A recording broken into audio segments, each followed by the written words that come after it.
Assalamualaikum warahmatullahi wabarakatuh. Salam sejahtera untuk kita semua. Pertama-tama saya hendak mengucapkan selamat datang untuk siswa-siswi baru SMP Dr. Sutomo Surabaya tahun pelajaran 2021-2022. Perkenalkan, nama saya Arum Kusuma Permatasari atau bisa kalian panggil Miss Arum atau Bu Arum. Dan pada kesempatan kali ini saya akan menjelaskan tentang dua hal, yaitu belajar efektif di masa pandemi, dan yang kedua, aplikasi apa saja yang digunakan SMP Dr. Sutomo Surabaya. Tidak perlu berlama-lama lagi, saya akan langsung menjelaskan part yang pertama, yaitu belajar efektif di masa pandemi.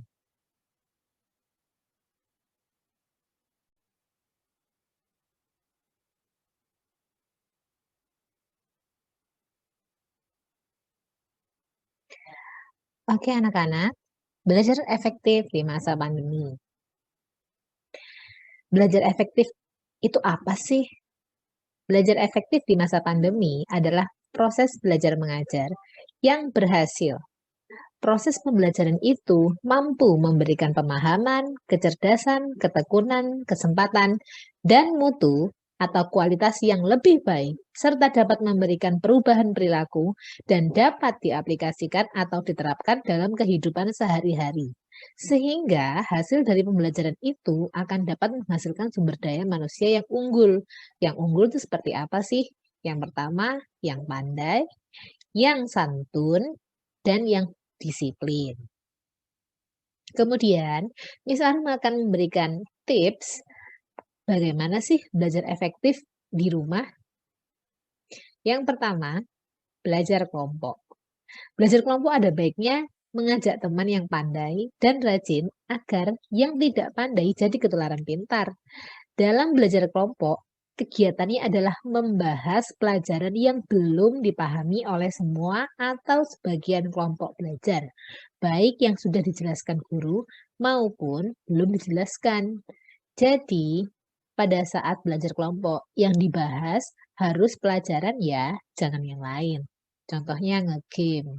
Nah, itu nggak baik karena belajar kelompok seharusnya untuk membahas pelajaran yang kalian belum tahu. Kita ke yang kedua, rajin membuat catatan intisari pelajaran atau yang bisa kita sebut sebagai rangkuman.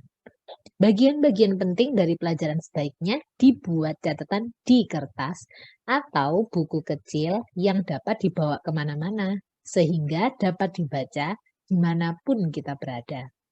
Namun, catatan tersebut jangan dijadikan media mencontek karena dapat merugikan kita sendiri. Kita lanjut yang ketiga, yaitu fokus. Ketika kita belajar, kita dituntut untuk serius, jangan setengah hati, karena pikiran kita tidak dapat melakukan atau memikirkan beberapa kegiatan atau hal dalam satu waktu. Contohnya, ketika kita belajar, kita memikirkan hal yang lain. Contohnya game atau bermain di luar, sepak bola, seperti itu. Jadi ketika misalnya kita belajar, kita harus fokus apa yang menjadi tujuan kita pada saat itu. Contohnya belajar matematika, ya kita harus fokus pada matematika, jangan fokus belajar bahasa Indonesia, jangan fokus terhadap game atau fokus terhadap HP. Itu namanya nggak fokus ya. Kita lanjut keempat, disiplin dalam belajar. Bermain dengan teman atau game dapat merusak konsentrasi belajar. Sebaiknya kegiatan bermain juga dijadwalkan dengan waktu yang cukup panjang, namun tidak melelahkan jika dilakukan sebelum waktu belajar.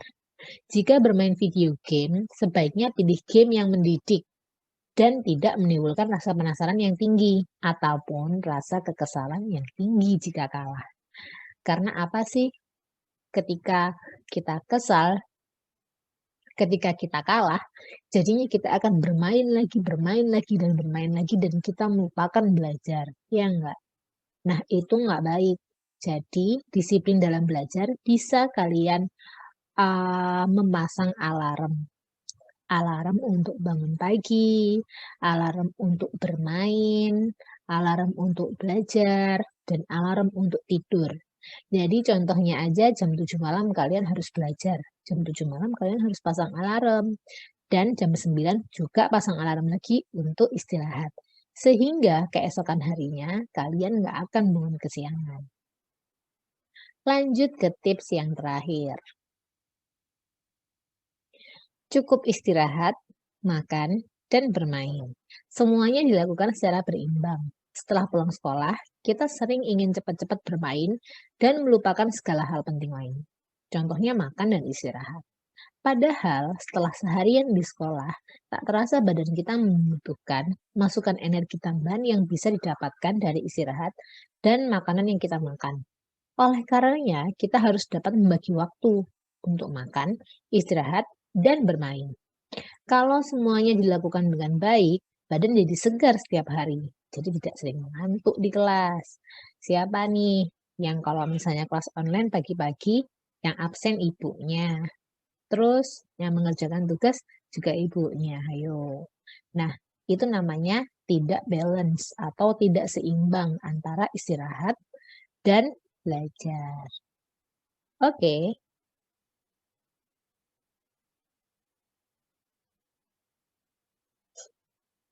Terima kasih telah mendengarkan tips dari Miss Arum.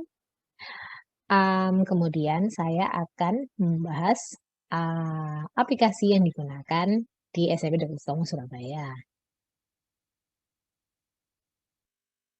Nah, SMP Dr. Sutomo Surabaya menggunakan 3 platform dalam belajar online.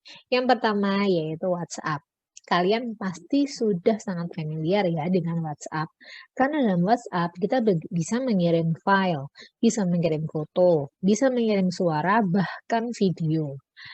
Nah, hal ini sangat memudahkan kita, guru dan siswa, untuk tetap mengadakan pembelajaran yang baik dan yang runtut, ya.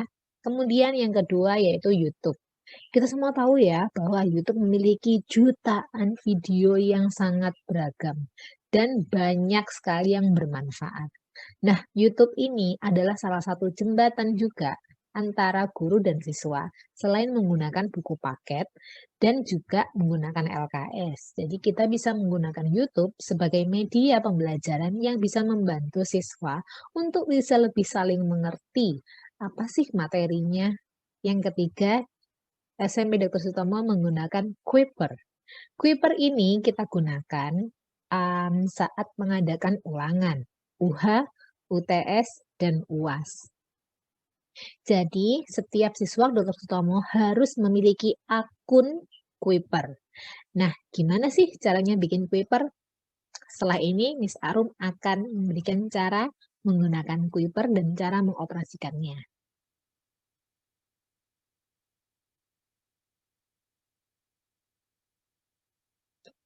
Oke,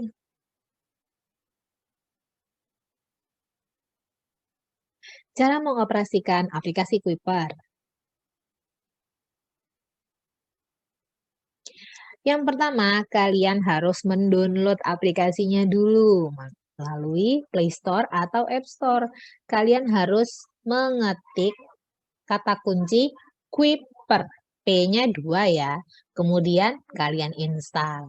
Oke. Setelah kalian install, kalian buka aplikasinya dan akan muncul yang seperti ini. Nah, seperti ini kalian jangan klik masuk, tapi klik daftar dulu karena pasti kalian belum dapat akun. Kemudian kalian pilih negara Indonesia. Nah, di sini isi semua data dan catat simpan dengan baik. Kalau bisa, ditulis di buku tulis ya. Jangan disimpan di HP. Kalau misalnya kalian HP-nya hang atau kalian mau ganti HP, kemudian kalian lupa, kalian otomatis harus bikin akun lagi. Nah, itu pasti akan merepotkan. Jadi, kalau bisa ditulis di buku tulis. Yang pertama, email yang digunakan. Yang kedua, password. Yang ketiga, nama penggunanya. Nama penggunanya siapa? Oke, sekarang kita bahas ya.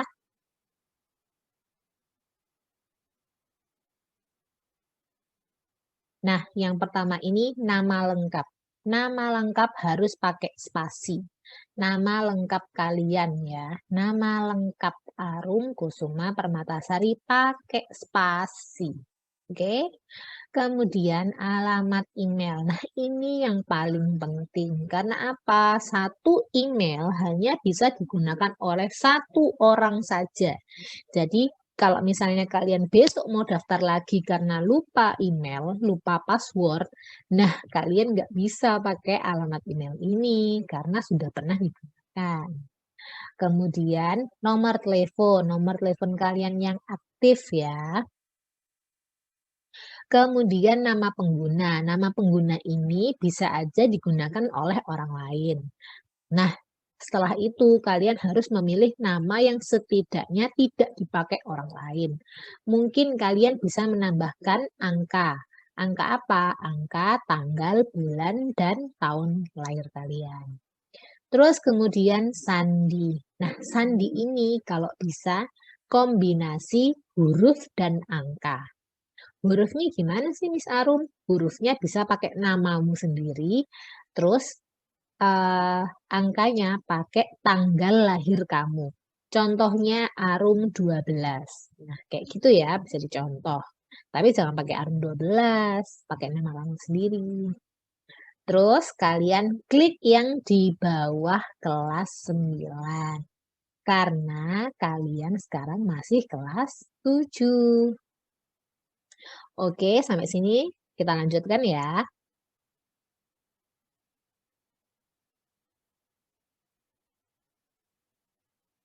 Nah, ini contohnya. Setelah klik di bawah kelas 9, ada kotak di bawah ini. Saya memiliki nomor keanggotaan sekolah. Tidak perlu dicentang. Ya, bagian kotak ini tidak usah dicentang. Langsung kalian klik buat akun. Oke, kalian paham? Jadi tidak perlu dicentang. Langsung buat akun. Ini sangat mudah ya. Kemudian kita lanjut. Nah, ini contohnya apabila alamat email kamu sudah pernah kamu pakai dan kamu lupa passwordnya. Nah, setelah ini kalau lupa password gimana Miss Arum? Otomatis kalian harus membuat email yang baru, kemudian membuat akun Kuiper yang baru. Nah, ribet kan? Makanya kalian jangan lupa passwordnya, lupa emailnya. Harus kalian tulis, ditulis ya, jangan ditaruh di HP. Oke, nah ini contoh yang terjadi jika lupa email, password, atau username. Alamat email hanya bisa digunakan satu kali saja. Bu, tapi saya pakai emailnya ayah atau ibu. Boleh. Boleh pakai email ayah ibumu. Tapi nama lengkapnya harus pakai nama lengkap siswa, bukan orang tuanya ya. Alamat emailnya aja yang boleh pakai orang tua. Kemudian cara memasukkan kode kelas. Nah, setelah kalian mendaftar, memiliki akun di Kuiper, HP kalian nanti akan tampilannya seperti ini. Yang pertama ada daftar materi dan ada materi saya. Tapi ini belum muncul karena kalian belum memasukkan kode kelas. Silahkan klik gambar orang yang di pojok kiri atas ya. Di pojok kiri atas, oke. Kemudian tampilannya akan seperti ini. Ada nama kalian dan kelas di bawah kelas 9. Kalian klik kelas saya. Ini diklik, kemudian tampilannya akan seperti ini. Jadi gabung kelas. Terus ada kotak, silahkan isi kode kelas sesuai dengan gugus masing-masing. Jangan sampai kalian ada di gugus B, tapi masukin kode gugus A. Nah, itu nggak boleh ya, itu salah. Karena kalau nggak gitu, kalian akan masuk ke kelas yang lain, ke kelas yang salah. Nah, akhirnya kalau misalnya ada ujian, ada ulangan, nilai kalian tidak akan bisa ditampilkan karena kalian salah kelas. Nah, itu nggak boleh ya. Jadi silahkan setelah kalian mendownload, dan mendaftar akun, silahkan uji coba dengan kelas ini. Oke? Kemudian, ini jika kalian mau menambah kelas. Kenapa Bu kok nambah kelas? Karena setiap mata pelajaran pasti kodenya berbeda. Contohnya bahasa Indonesia A dengan matematika A. Pasti kode kelasnya berbeda. Begitu juga dengan bahasa Indonesia A dengan bahasa Indonesia B. Nah, pasti kelas A dan B memiliki kode kelas yang berbeda. Jadi setiap mata pelajaran juga pasti memiliki kode kelas yang berbeda. Nah, kalian silahkan klik gambar orang, kemudian klik ada tambah. Nah, ada klik tambah di di kanan bawah, kemudian kalian masukkan kodenya, akan muncul seperti ini contohnya ya, gugus A. Tapi kalau misalnya siswanya bukan gugus A, ya namanya bukan gugus A ya, tergantung dengan kode kelas. Kemudian, cara melihat tugas yang tersedia.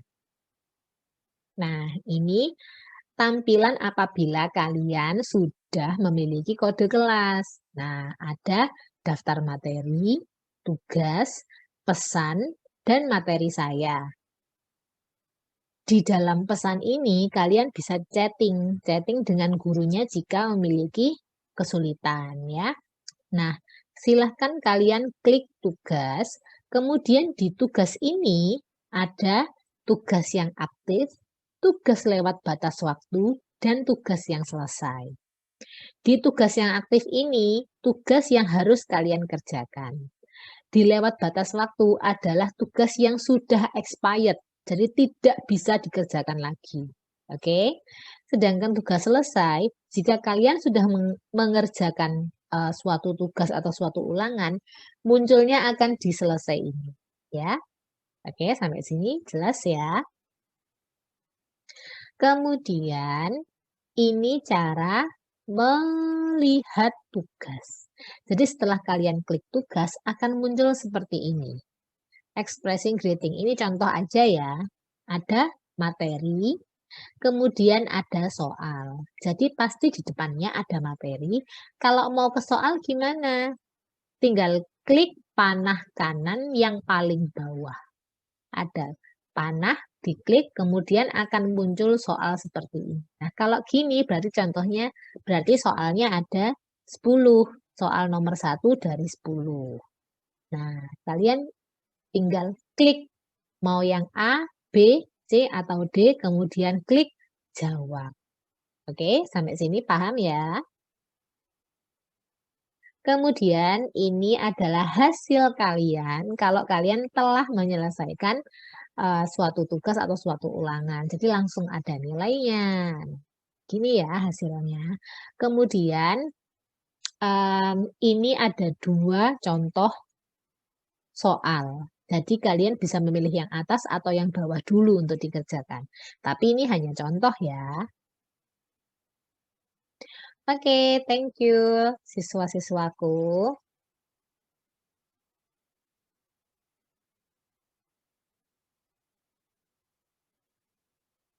Oke, terima kasih telah menjelaskan, terima kasih telah mendengarkan penjelasan dari Miss Arum. Semoga materi yang Miss Arum berikan bisa bermanfaat untuk kalian. Dan jangan lupa ya, langsung download Kuiper dan dipraktekkan bagaimana cara membuat Kuiper dan bagaimana cara memasukkan kode kelas. Oke?